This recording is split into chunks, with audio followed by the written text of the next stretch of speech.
Good morning, my dear friends. Welcome to English Classroom. So, today we are going to start the new academic year 2021 and 22. Yesterday, we interacted each other and explained all the details what we have to follow in this year. So, let us go to the chapter The Best Christmas Present in the World. Before explaining the first chapter, let me introduce the textbook that we have to deal in 8th standard. We have one main textbook, Honeydew, and one supplementary reader, It So Happened, and there is one workbook. So we have to handle these three books. So here in this class, I am explaining the first chapter in our main textbook, Honeydew. The first chapter is the best Christmas present in the world. Here in the window, you can see the title, The Best Christmas Present in the World. I think you know the word present. Present means gift. So here it explains about the best Christmas gift in the world. I think that you understand the title. It's about best Christmas present in the world. ഏറ്റവും നല്ല Christmas സമ്മാനം എന്നാണ് നമ്മുടെ ഈ ചാപ്റ്ററിൻ്റെ heading. Before you read, there are some dates or periods of time in the history of world that are so significant that everyone knows and remembers them. The story you will read mentions on such date and event. In the history of world, there are some dates which are so significant. Significant means very important. That everyone knows and remembers them. എല്ലാവരും ഓർക്കുന്ന, എല്ലാവരും അറിയുന്ന ചില പ്രധാനപ്പെട്ട ഡേറ്റുകളുടെ ലോക ചരിത്രത്തിൽ.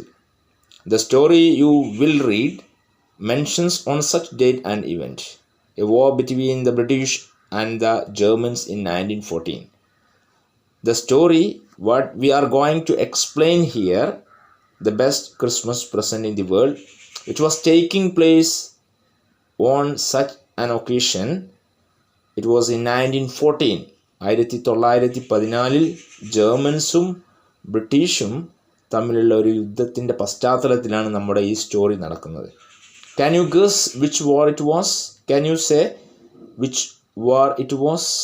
1914, the Germans and the British, they waged a war. Can you guess which war it was?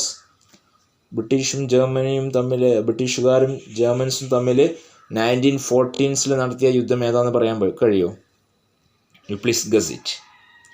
And do you know which events the dates below refer to? There are some dates which were given here.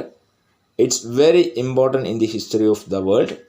So, do you know which events the dates below refer? താഴെ കൊടുത്ത ഈ ഡേറ്റുകളിൽ നടന്ന സംഭവങ്ങൾ എന്തൊക്കെയെന്ന് പറയാൻ കഴിയുമോ എന്നാണ് ചോദിക്കുന്നത്. A. 4 July 1776. B. 17 December 1903. C. 6th August 1945. D. 30 January 1948. E. 12 April 1961. F. 20 July 1969.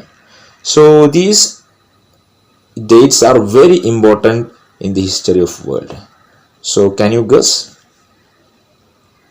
If you don't get the answer, you can turn the page number 23. You will get the answer there. Page number 23 നോക്കിയാൽ നിങ്ങൾക്ക് അതിൻ്റെ answer കിട്ടും കേട്ടോ. 4th July 1776. ഒന്ന് ഞാൻ പറയാം. American declaration of independence അത് സംഭവിച്ച ഡേറ്റ് ആണ് കേട്ടോ. The remaining on you can check in page number 23. So let us go through the story. The first part of the story goes like, the narrator says, I spotted it in a junk shop in Bridport, a roll-top desk. The man said it was early 19th century. an oak. So the narrator, he was working. Bridport is a place. So he spotted. Spotted means he saw. You can see in the right side the word meaning spotted, which means saw it, found it. എന്ന് പറഞ്ഞാൽ അദ്ദേഹം കണ്ടു എന്നർത്ഥം കേട്ടോ. Spotted, so കണ്ടു. In A junk shop. Junk shop, I think that you know. Junk shop, ഈ പഴയ സാധനങ്ങളൊക്കെ വിൽക്കപ്പെടുന്ന ഷോപ്പിനാണ് എന്ത് പറയുക, ജങ്ക് ഷോപ്പ് എന്ന് പറയാം. അപ്പോൾ നമ്മുടെ നരേറ്റർ ബ്രിഡ്പോർട്ടിലെ ഒരു ജങ്ക് ഷോപ്പിൽ, പഴയ സാധനങ്ങൾ വിൽക്കുന്ന ഷോപ്പിൽ അദ്ദേഹം എന്ത് ചെയ്യാണ്, കാണുകയാണ്. എന്ത് ചെയ്യുക, roll top desk. Roll top desk, which means it's a kind of desk. I'm showing the picture here. The man said it was early 19th century. So the shopkeeper said this roll top desk belongs to the 19th century. An oak. Oak means it's a tree. ഓക്ക് മരം കൊണ്ടുണ്ടാക്കിയ 19ാം നൂറ്റാണ്ടിലെ role top desk ആണെന്ന് അദ്ദേഹം എന്നോട് പറഞ്ഞു. I had wanted one, but they were far too expensive. Here the narrator, he wanted one roll top desk, but they were far too expensive means it was very costly. It was very expensive. അദ്ദേഹത്തിന് ഒന്ന് വേണം, പക്ഷേ വളരെ വില കൂടിയ ഒന്നാണ് ഈ role top desk എന്ന് പറയുന്നത്. This one was in bad condition. The roll top in several pieces. One's leg clumsily mended. So this desk, it was in bad condition. It was damaged one. The roll top in several pieces. മനസ്സിലായി, ഇത് വളരെ പരിതാപകരമായ ഒരു അവസ്ഥയിലുള്ളത്. ആകെ എന്തായിട്ടുണ്ട്, damaged ആയിട്ടുണ്ട്. മുകളിലുള്ള role top എന്തായിട്ടുണ്ട്, several pieces, ഒരുപാട് കഷ്ണങ്ങളായിട്ടുണ്ട്. One leg clumsily mended. It's one leg, it was mended. It was mended means it was restored. എന്ത് ചെയ്യുക, റിപ്പയർഡ് എന്നൊക്കെ, നന്നാക്കിയിട്ടുണ്ട്. ക്ലംസിലി മീൻസ് വളരെ പരിതാപകരമായ, വീക്കിലി എന്നൊക്കെ അർത്ഥം കേട്ടോ. അവസ്ഥയിൽ ഏച്ചു കൂട്ടിയ അവസ്ഥയിൽ എന്നൊക്കെ വേണമെങ്കിൽ നമുക്ക് മലയാളത്തിൽ പറയാം. And also scotch marks all down one side. Scorch mark. You can see there burn marks. Burn marks. കരിഞ്ഞ, തീ കത്തിയ അടയാളം. Scorch marks. All down one side. It was going for very little money. So this roll top desk was damaged one. So he thought it was going for very little money.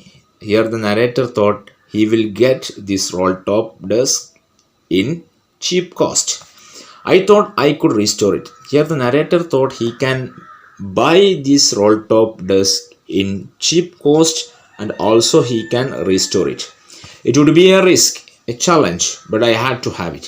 Here the narrator, he thought it would be a risk to restore it. Anyway he can.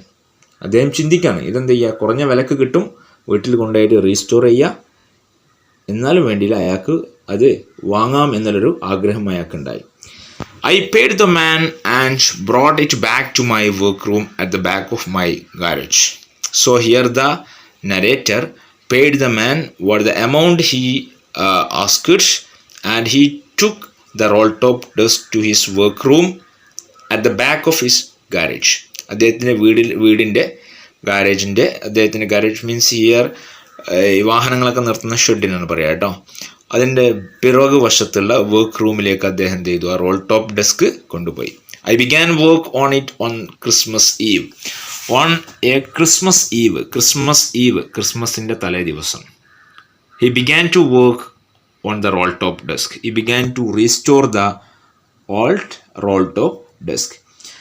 I removed the roll top completely and pulled out the drawers.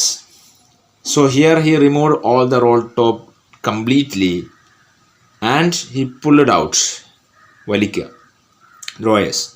എന്ത് ചെയ്തു, അതിന് മുകളിലുള്ള role ടോപ്പൊക്കെ അദ്ദേഹം എടുത്തു, എന്നിട്ട് അതിൻ്റെ അറകൾ അദ്ദേഹം തുറക്കാൻ തുടങ്ങി.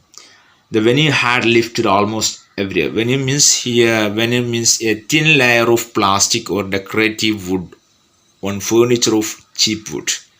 നമ്മുടെ ഈ ടേബിളിൻ്റെ മുകളിലൊക്കെ എന്തുണ്ടാവും, പ്ലൈവുഡ് പോലെ ഒരു സംഭവം മുകളിൽ ഒട്ടിച്ചിട്ടുണ്ടാവും കേട്ടോ, അതിനാണ് വെനിയർ എന്ന് പറയാം. So everywhere it was lifted, it had lifted and it looked like water damaged to me. So I thought The desk was damaged by water. Both fire and water had clearly taken their toll on this desk. Here, fire and water which clearly taken their toll. Toll means here damage എന്നർത്ഥം. വെള്ളവും അതുപോലെ തീയും തട്ടിയിട്ട് എന്തായിട്ടുണ്ട്, ഈ desk complete ആയിട്ട് ഏകദേശം എന്തായിട്ടുണ്ട്, damage വന്നിട്ടുണ്ട്. The last door was സ്ട്രക്ക് fast. He opened every door. എല്ലാ അറകളും അദ്ദേഹം തുറന്നു. പക്ഷേ ഒരു അറ മാത്രം അദ്ദേഹത്തിന് തുറക്കാൻ കഴിഞ്ഞില്ല. It was stuck fast. അത് സ്റ്റക്കായി പോയി. ഷട്ട് ടൈറ്റ് എന്നർത്ഥം. Stuck fast. I tried all I could to ease it out gently. So here the narrator tried at all his strength to open it. In the end, I used brute force. At the end here, the narrator used brute force means a strong force. He used his force. അദ്ദേഹം ശക്തമായി ശ്രമിച്ചു നോക്കി തുറക്കാൻ. Here, in the end, I used brute force. I struck it sharply with the side of my fist. Here the narrator struck. കൈകൊണ്ട് എന്തായി ഇടിച്ചു, fist കൊണ്ട് ഇദ്ദേഹം ഇടിച്ചു. And the drawer flew open to reveal a shallow space underneath. Here the drawer it was opened and under that one there was a shallow space, a hollow space, a secret drawer. അപ്പോൾ തുറന്നു നോക്കുമ്പോൾ അതിൻ്റെ ഉള്ളിൽ എന്തുണ്ട്, ഒരു രഹസ്യ അറ ഉണ്ട്. There was something in there. In that secret place there was something. I reached in and took out a small black tin box. I reached in, he searched there and he took out from that drawer a small black tin box. അതിൻ്റെ ഉള്ളിൽ നിന്ന് ഒരു ചെറിയ box കിട്ടി. Cello tapped to the top of it was a piece of lined note paper. അപ്പോൾ അതിന് മുകളിൽ Cello tap ചെയ്തിട്ട് എന്ത് ചെയ്തിട്ടുണ്ട്, ഒരു പേപ്പർ വെച്ച ഒരു ചെറിയ box. And written on it in a shaky handwriting. On the top of that box, it was written in shaky handwriting. ഷെയ്ക്കി hand writing മനസ്സിലായോ? അങ്ങനെ ഒരു വിറച്ച കരങ്ങളോട് കൂടി എഴുതിയ ഒരു എഴുത്ത് അവിടെ കാണാം ആ ചെറിയ ബോക്സിന് മുകളിൽ. എന്താണ് എഴുതിയിട്ടുള്ളത്? Jims last letter received January 25, 1915. It was written on the small box. Jim's last letter received January 25 in 1915 to be buried with me when the time comes. It was written there. ജിമ്മിൻ്റെ ലെറ്റർ കിട്ടിയത് 25/5/1915 ആണ്. അതോടൊപ്പം തന്നെ to be buried with me when the time comes. When the death comes, this one should be buried with me. Bury means കുഴിച്ചിടുക, മറമാട എന്നർത്ഥം കേട്ടോ. മരിക്കുമ്പോൾ എൻ്റെ കൂടെ എന്ത് ചെയ്യണം, ഇത് ബറി ചെയ്യണം. And I knew as I did it that it was wrong of me to open the box. Here the narrator thought, you can see in the picture here, the narrator thought it is wrong to open this small box. അദ്ദേഹം ചിന്തിക്കുകയാണ്, ഈ box തുറക്കുന്നത് എന്താണ്, മോശമാണ്. But curiosity got better of my scruples. Here the curiosity, ജിജ്ഞാസ, it got better of my scruples means here feeling that make you hesitate to something wrong. എന്തെങ്കിലും ചെയ്യുന്നത് തെറ്റാണ് എന്നുള്ള വിചാരം, അല്ലേ? ചില കാര്യങ്ങൾ നമുക്ക് ചെയ്യുമ്പോൾ അത് മോശമാണെന്ന് നമുക്ക് തോന്നും, പക്ഷെ അതിനേക്കാൾ കൂടുതൽ ക്യൂരിയോസിറ്റി ഉണ്ടായാൽ നമ്മളത് ചെയ്തു പോകും. Here the narrator felt the same situation, so he opened that small box. It usually does, അല്ലേ? It usually does. We feel curiosity but we do that thing. നമുക്ക് ക്യൂരിയോസിറ്റി ഉണ്ടെങ്കിൽ നമ്മളത് ചെയ്തു പോകും. So here the narrator, he felt curiosity, so he opened it. Inside the box there was an envelope. The address read Miss Jim McPherson, 12 Copper Beaches, Bridport, Dorset. So here the address which can read Miss Jim McPherson, 12 Copper Beach, Bridport. അപ്പോൾ നമുക്ക് എന്ത് ചെയ്യുക, അതിൻ്റെ പുറത്ത് എഴുതിയ address വായിക്കാം. Miss Jim McPherson, 12 Copper Beach, Bridport, Dorset. I took out the letter and unfolded it. Here the narrator took out the letter and he unfolded. He opened the letter. It was written in pencil and dated at the top December 26, 1914. So the letter was written in December 26, 1914. അന്ന് എഴുതിയ ലെറ്ററാണ്. So അദ്ദേഹത്തിന് എന്ത് ചെയ്യാൻ, role top ഡെസ്കിൽ നിന്ന് ഒരു box കിട്ടുകയാണ്, ഒരു ലെറ്റർ കിട്ടുകയാണ്. This is the first part. After the first part you can see 2 questions here. What did the author find in junk shop? Here what the author find in junk shop. The second one, what did he find in a secret drawer? And who do you think had put it in there? ആരായിരിക്കും അവിടെ ആ letter അതിനുള്ളിൽ വെച്ച്? I explained the first part of the first chapter, the best Christmas present in the world. And at the end of the first part, I gave you 3 questions. And I suggest you to write the answers of 3 questions in your notebook. Already I suggested a lot of things to do and do the works regularly. So I think that you understood the chapter very well, and if you feel any doubts you can clear it in our doubt clearance time between 7 and 8. So let me wind up this session. So thank you very much and have a nice day.